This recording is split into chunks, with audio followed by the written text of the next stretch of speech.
Makassar, yang juga dikenal sebagai Perang Gawatalo, adalah konflik antara Kerajaan Gawatalo di Sulawesi Selatan dengan Belanda pada abad 17 hingga awal abad 18. Perlawanan ini merupakan salah satu perang tanding yang paling sengit dan berkepanjangan dalam sejarah kolonialisme Belanda di Indonesia.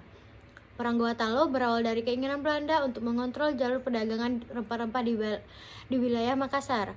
Pada masa itu, Gawatalo adalah kekuatan maritim yang kuat dan menguasai wilayah pesisir Sulawesi Selatan. Kedaulatan mereka dianggap sebagai ancaman oleh Belanda yang berusaha menguasai perdagangan rempah-rempah di Makassar. Puncak perlawanan terjadi pada tahun 1666 ketika pasukan Belanda di bawah pimpinan Kapten Spilman mengepung Benteng Somba Opu yang dianggap sebagai pusat kekuasaan Gawatalo. Meskipun pihak Belanda berhasil merebut benteng ini, setelah pengepungan yang panjang dan sengit, perlawanan rakyat Makassar tidak berakhir di sini saja. Perlawanan terus berlanjut dengan gerilya dan penyerangan sporadis oleh pasukan rakyat Makassar. Perang berlarut-larut ini menyebabkan banyak korban di kedua belah pihak.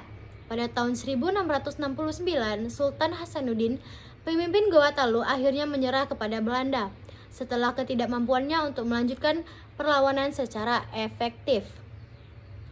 Perang Gawatalo memiliki dampak jangka panjang bagi kehidupan masyarakat di Sulawesi Selatan. Selain kerugian jiwa dan kehancuran yang ditimbulkan, Belanda juga melancarkan kebijakan kolonial yang menghancurkan sistem politik dan ekonomi Gawatalo, serta menghapuskan otonomi lokal. Perlawanan rakyat Makassar memberikan inspirasi bagi gerakan nasional Indonesia karena memperlihatkan semangat perlawanan dan kegigihan rakyat dalam melawan penjajah. Kisah perlawanan ini juga menjadi bagian yang penting dari warisan budaya dan sejarah Sulawesi Selatan, yang hingga saat ini masih dikenang dan dihormati.